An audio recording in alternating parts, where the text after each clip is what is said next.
Hello everybody. I got two things to talk about today. One is an overly aggressive fish. I had to give the male back to the fish store recently because when the female stopped being receptive, he basically tried killing her. He injured her, and that sucks. So in trying to catch him, I accidentally sucked her up a siphon tube, which scared the crap out of her, quite literally, and she's now constipated. So the two things I'm talking about are what to do with an aggressive fish. Preferably, you separate the fish. Put it in a lone tank, put it in a new tank with species that are compatible. But I don't have the room or the money for a new tank, so instead of killing the fish, which some people would do, I gave it to the fish store. And her constipation, the physical signs are a lumpy belly, kind of uneven and lumpy, and a red swollen butthole. Now, that can also be a sign of something more serious like internal parasites. But until you see a parasite hanging out of her butthole, it's really not able to be confirmed that that's what she has. And she is sensitive to that medication, and the shrimp will die from the medication. So I'm reluctant to do that to this tank. So I got a nice big load of snails, and she's been feeding on that. I'm going to let her feed on that for a day or two, and hopefully that will push everything out. And if by about a week, if it doesn't clear up, I may have to put her in a hospital tank and treat her.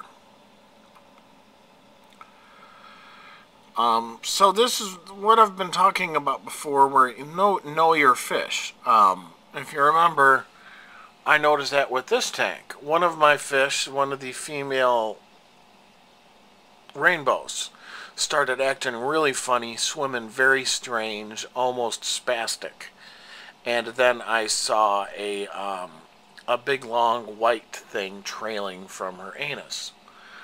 And I realized that though it was intestinal worms. So I treated the tank, ended up multiple fish having them. And I treated the tank with a pretty strong medication, and was able to treat the fish before any of them got outwardly sick. And by that I mean none of them started to bulge with big, like an overabundance of worms in their gut, or become emaciated because it's blocking their intestine. Nothing died, nothing got outwardly sick, and it saved a number of fish. So like I say, know your fish, because realizing when something's wrong can save your whole tank. Something else I want to talk about is, I don't know if you can see, I have snails in here now.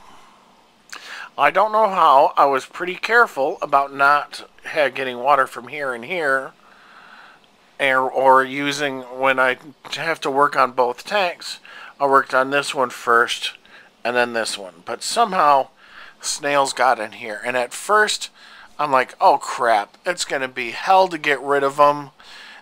And then I realized after a couple days, my tank is cleaner than it has been in one hell of a long time. These snails are better than anything I could do or any other animal could do. They have cleaned 90% of everything in the tank. There's only a couple things which they can't seem to get to that are still dirty, like the tops of that and a couple of those. But everything is freaking spotless. And this gives me a constant supply for the little lady here. So as long as I don't overfeed, it should keep the population in check in here.